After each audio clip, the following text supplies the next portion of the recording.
aseme nasi kupitia muda huu sasa hivi, tutafakari maneno ya Mungu kwa muda ambao Bwana ametupatia siku ya leo. Bwana asifiwe. Bwana asifiwe. Kwanza kabisa nichukue nafasi hii kulishukuru kanisa la Mungu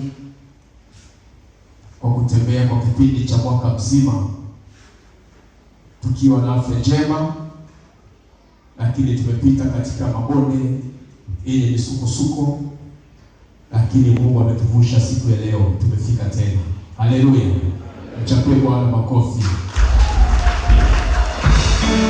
Si kwa akili zetu wala si kwa nguvu zetu, bali ni kwa uwezo wa Roho Mtakatifu. Inawezekana kuna watu wamejidanganya, wamefanya kwa akili zao, si kwa akili ya binadamu, bali ni uongozi wa Roho Mtakatifu. Lakini tunahitaji kujua leo ni Jumapili ya pili baada ya kuzaliwa kwa Bwana. Lakini nipenda kuchukua fursa hii kumshukuru baba mchungaji kwa kunipa nafasi hii tena ya kuweza kusimama mbele za watoto wa Mungu kusema nani. Sio rahisi kwa kuona mpaka umefika muda saa hii na muda huu mahali yako kutosimama, ila ni kwa uwezo wa nguvu za Roho Mtakatifu tukatafakari maneno ya Mungu. Leo ni Jumapili ya pili baada ya kuzaliwa kwa Bwana wetu Yesu Kristo, lakini wazo kuu au somo letu linasema familia ya Kikristo. Familia ya Kikristo ni familia ya namna gani? Inaishi maisha gani kama ni familia ya Kikristo? Haleluya. Familia ni kanisa kama hivi tulivyo keti pamoja. Hii ni familia ya Kikristo ambayo tumeamini kwa imani moja, kwa tumaini moja, kwamba tunamwamini Yesu Kristo. Tumekubaliana kwa imani moja. Ndio maana tumekaa pamoja, tunatafakari maneno ya Mungu, tunamtafakari huyu Yesu, tunamtafakari kuzaliwa kwake, tunamtafakari katika ukombozi aliokuja kutukomboa sisi wanadamu. Haleluya. Inawezekana kuna wengine tuko pamoja kama familia, lakini hatuko pamoja katika kuabudu, kuamini, hatuko pamoja. Lakini tunaitwa ni familia ya Kristo tunaokwenda mbinguni, lakini hatuko pamoja. Lakini neno la Mungu linatuelekeza namna kuishi pamoja kama familia. Bwana asifiwe. Tukisema kitabu cha nabii Yeremia sura ya 31, tukisoma mstari ule wa kwanza, anasema wakati huo asema Bwana atakuwa Mungu wa jamaa zote la Israeli, nao watakuwa watu wako. Haleluya. Mungu habagui mwanadamu. Mungu hawezi kubagua kwa mtu kwa rangi yake, kwa kabila lake. Mungu ni wa kabila zote. Mungu ni wa wanadamu wote.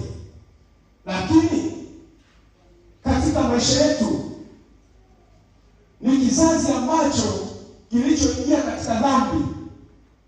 Baada ya kuingia katika bustani ya Edeni, ndipo dhambi ilipoingia.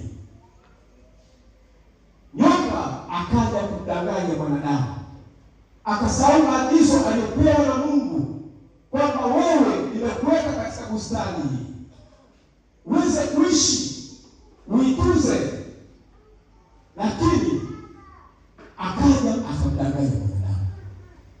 Lakini tukisoma mstari wa 3 anasema Bwana alitokea zamani akisema nami, nimekupenda kwa upendo wa milele, ndio maana nimekuvuta kwa fadhili zangu. Mungu ametupenda tangu zamani kuumbwa kwa ulimwengu. Ndio maana anasema Mungu aliupenda ulimwengu hata akamtoa mwanae pekee Yesu Kristo azaliwe. Lakini huyu Mungu hawezi kushuka kusema na mwanadamu kama Mungu jinsi alivyo, lakini Mungu alikuja kwa njia ya mwanadamu ambaye ni Yesu Kristo, ili aweze kuketi pamoja na mwanadamu, aweze kusema naye, aweze kutengeneza maisha yake, aweze kutubu dhambi zake. Lakini wapo wanadamu hawakuweza kujua kwamba Mungu amekuja ulimwenguni kuja kutukomboa, kuja kutupeleka kwake. Watu hawakuwepo ambao waliamini.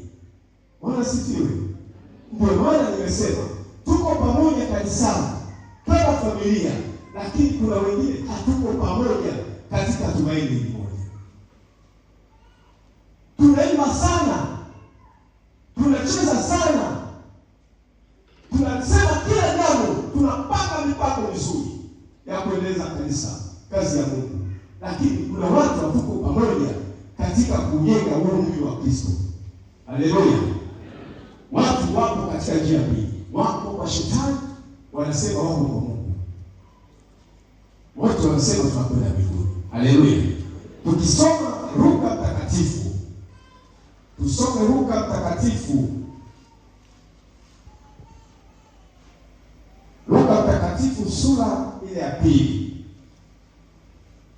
Luka Mtakatifu sura ya pili, tukianza na aya ile ya 41. Kuna maneno wanasema, basi wazee wake huenda Yerusalemu kila mwaka wakati wa sikukuu ya Pasaka. Hapa anaelezea habari za Yusufu na Mariamu.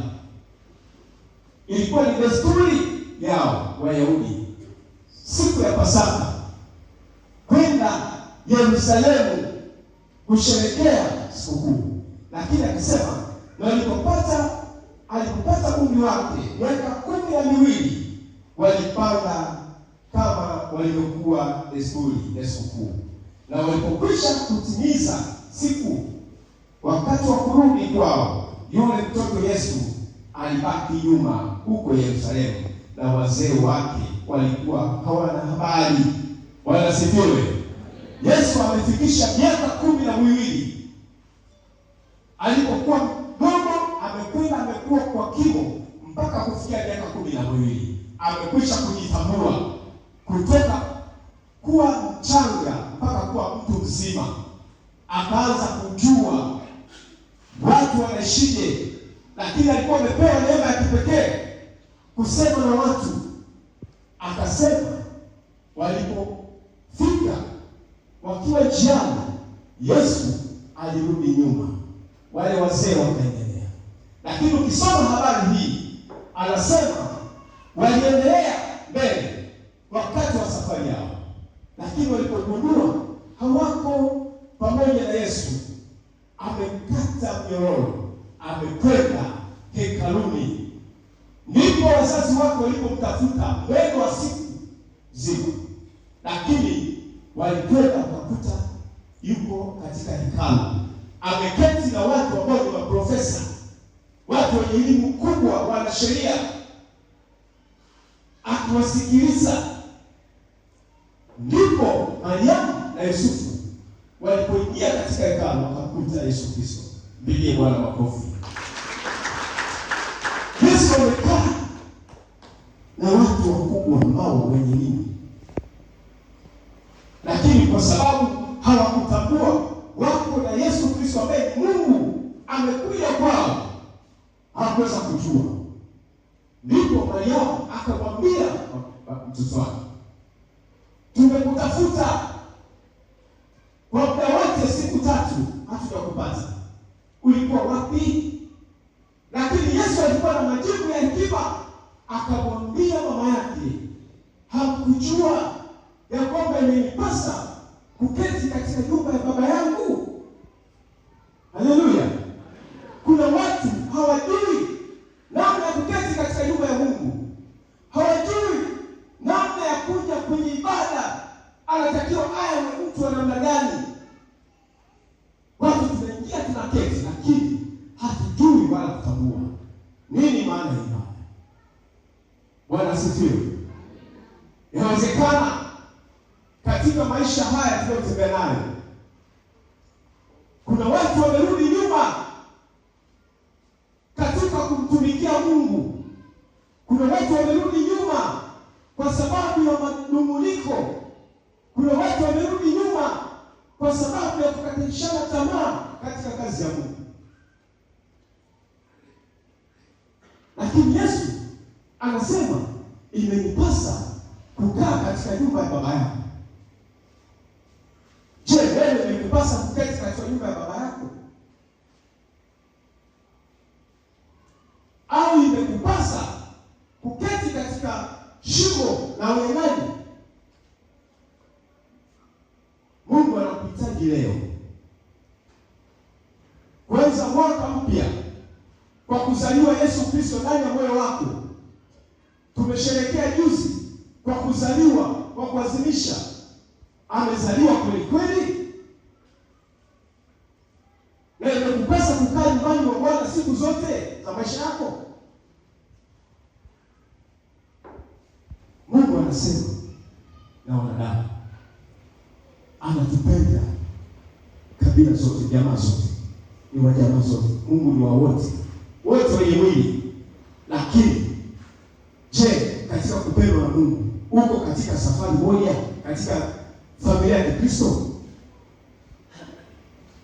Bwana asifiwe. Katika mwaka uliopita inawezekana kuna mambo ulikuwa umeyapanga lakini yameshindikana, ukakata tamaa kwamba kwa Mungu sasa basi ni kwenda uamke kuanzia leo, mtumaini Mungu kama ndio kimbilio lako la maisha yako. Mungu hawezi kuzungumza na mwanadamu kama mwanadamu hayuko tayari kuzungumza na Mungu.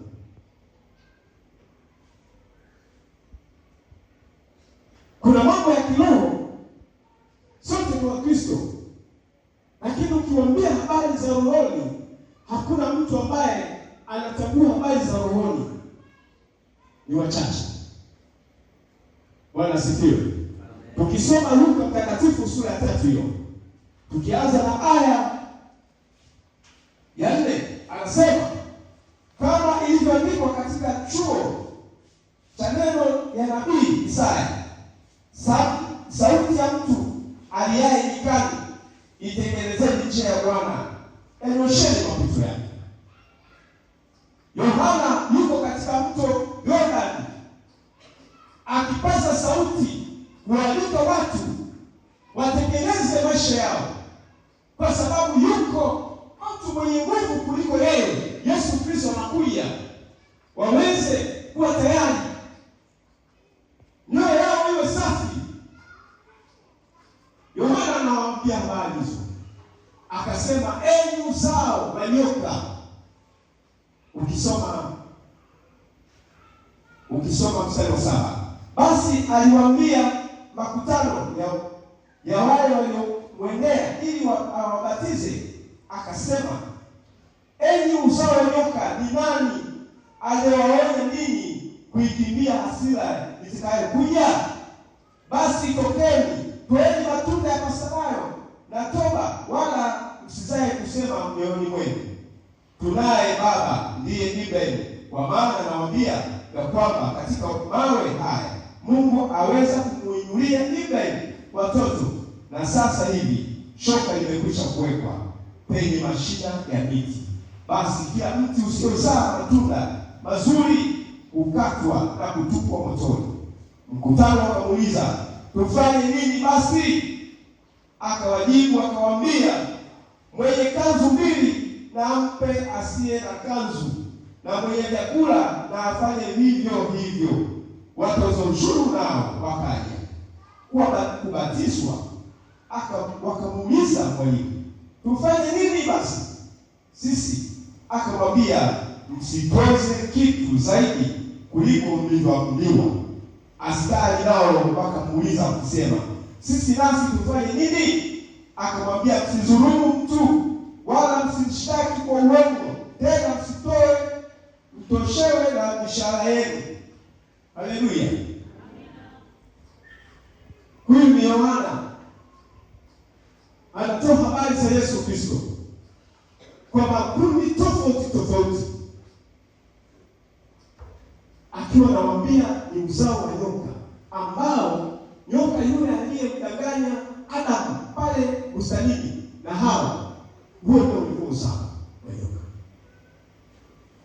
Na sisi tumeendelea kuishi kwa sababu ni watu wenye dhambi siku zote, na kwa sababu ni watu wenye dhambi akaja Yesu Kristo kutukomboa katika dhambi.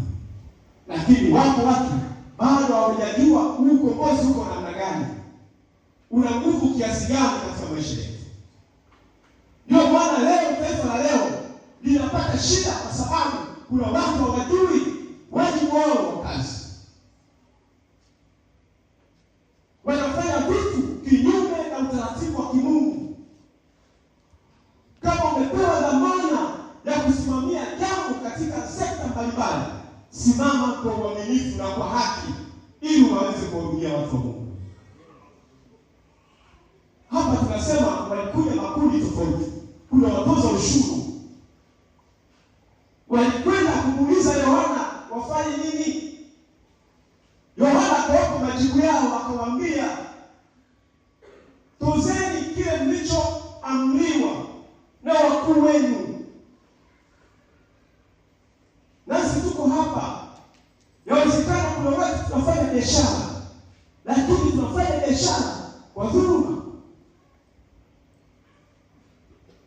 Tunafanya biashara kwa kutoza mara mbili zaidi ya ile. Lakini kuna watu ambao wanafanya kazi. Tufanye kazi kwa kutoa huduma yenye haki, kwa kuwatumikia watoto wa Mungu. Tusifanye kinyume na utaratibu wa kimungu. Haleluya. Lakini kuna watu ambao wamepewa sekta mbalimbali. Kuna watu wako katika usalama.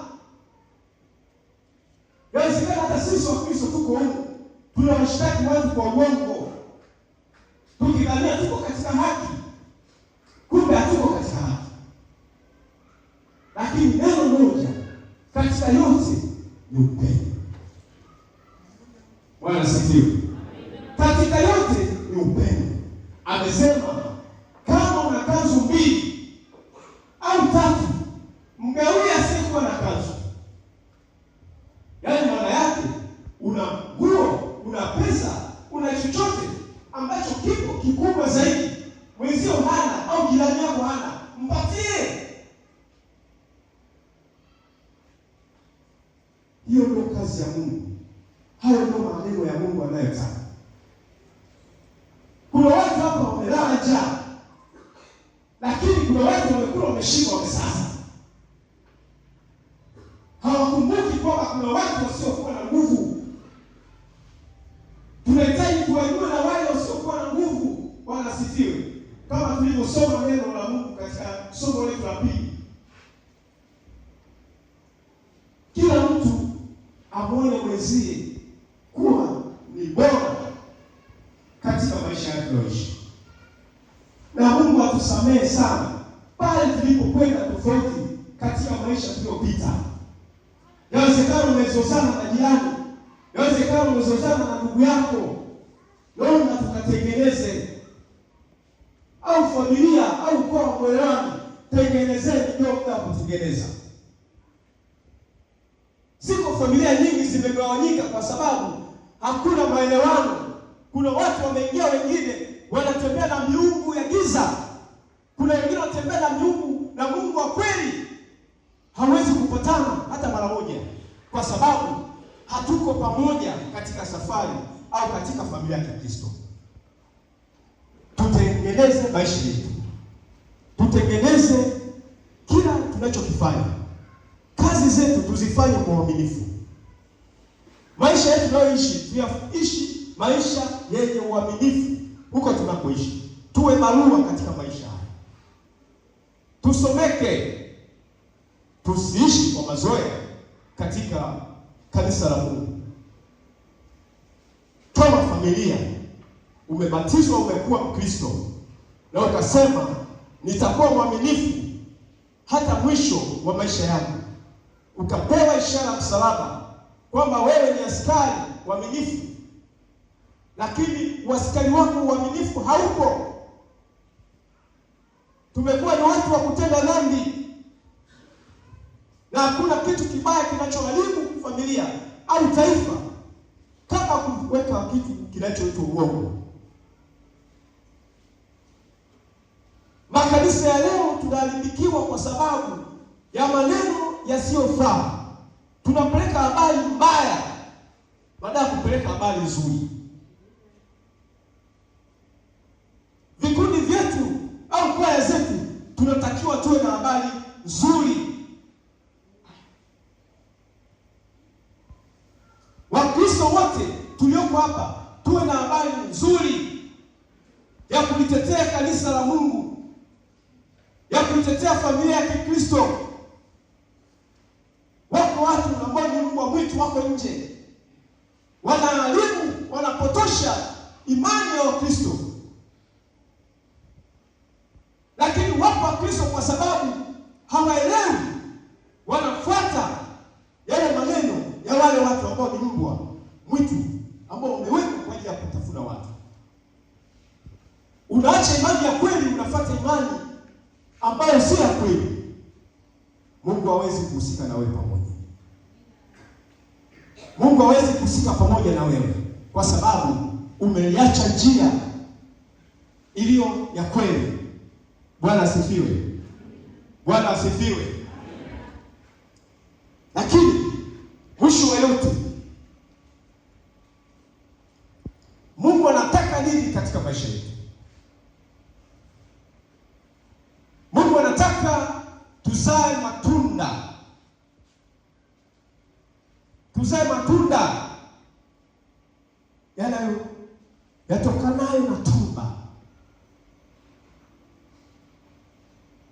Unapomkosea ndugu yako, katubu. Kamombe msamaha. Hiyo ndio familia ya Kristo. Jambo la pili, tuwe na uaminifu katika maisha ya Ukristo. Tuwe na uaminifu katika maisha ya Ukristo. Pale ulipo wewe ni Mkristo, ni familia ya Kikristo, lakini kuna watu ambao si waaminifu katika maisha ya Ukristo. Yale tuliyoonywa na Mungu ndio tunayafuata. Huo sio utumishi bora wa Kikristo. Mungu atuwezeshe kuyatimiza mapenzi yake. Jambo la mwisho, tuwe na upendo kwa wengine wanaotuzunguka. Tuwe na upendo kwa wengine wanaotuzunguka katika jamii, katika kanisa, kuwasaidia. Wapo wajane, wapo mayatima, vikongwe, watu waliofungwa magerezani. Tuwasaidie.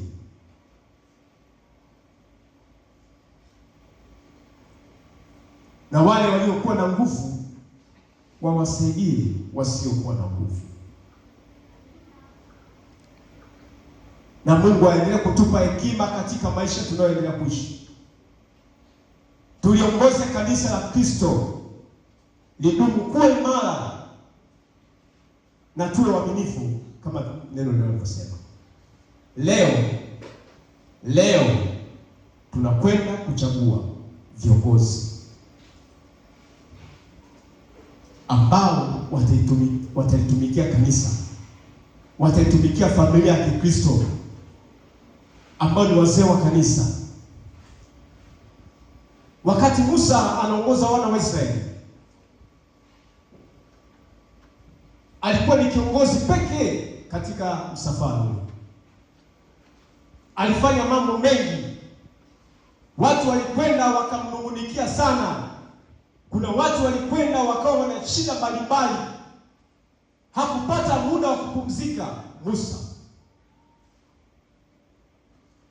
lakini Mungu akatumia hekima, akamtafuta mama mkwe na Musa, akamwambia, mwanangu, unafanya kazi kubwa, lakini huna muda wa kupumzika, utakufa wewe. Gawa kazi kwa watu, sio kila kitu ufanye peke yako. Gawa kazi. Haleluya! Leo kuna watu tunaenda kuwapa kazi. Yawezekana hizi kazi tunazozifanya hapa za wazee wa kanisa, waimbaji, wamama, vijana, hizo kazi angezifanya baba mchungaji, lakini anakwenda kugawa nini? Kazi. Sasa kazi tunapokwenda kuigawa ina utaratibu wake. Awe ni mtu wa namna gani, awe anatakiwa kufanya nini katika kazi ya Mungu. Mtu aitamanie kazi ya Mungu, ametamani kazi njema. Yawezekana kuna watu bado mioyo yao haijafunguka kwa kutaka hii kazi. Tunahitaji Mungu aseme na wewe. Mpendwa, tunapokwenda kuwapa kazi, Mungu anakwenda kuwapa kazi. Sema na Mungu wako akuongoze katika kipindi hicho ambacho utakachopewa hiyo kazi, kama walivyotumikia wengine katika kipindi cha mwaka mzima uliopita. Yawezekana yapo mambo waliofanya hawakufika kama pale ulivyohitaji wafike. Kwa hiyo tunahitaji na hao na wengine wafanye pale walipoishia hawa. Bwana asifiwe.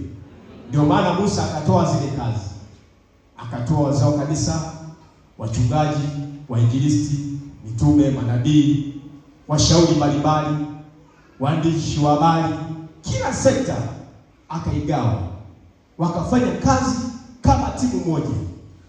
Na sisi tunahitaji kufanya kazi kama timu moja, kama timu ya Mungu ambayo ameiweka kucheza katika uwanja. Amen. Lakini kazi ya mzee wa kanisa sio tu kuongoza kazi za hapa kanisani, lakini ana wajibu katika mambo ya kiroho, kwenda kutafuta watu waliopotea, kuhubiri habari njema ya Kristo na kuwaleta kanisani. Kazi ya mzee wa kanisa. Lakini kazi ya mzee wa kanisa bado ana wajibu wa kuombea hata wagonjwa, kuwatembelea wafungwa, kuwatia moyo katika maisha yao, na pia kuwapata ushauri katika mambo ya kiroho ili waweze kusimama. Hata katika jumuiya wapo waliolala hawaji. Kwa hiyo kazi ya mzee wa kanisa ni kwenda kuamsha waliolala, waliokata tamaa njiani, tuweze kuwainua tuendelee na safari. Mungu aweze kusaidia, Mungu aweze kutupa nguvu tusimame tena. Na Mungu awabariki sana wote ambao watakaoingia katika kazi ya Mungu, waitende vyema hadi mwisho wa muda utakapofika. Kwa jina la Mungu Baba na Mwana na Roho Mtakatifu.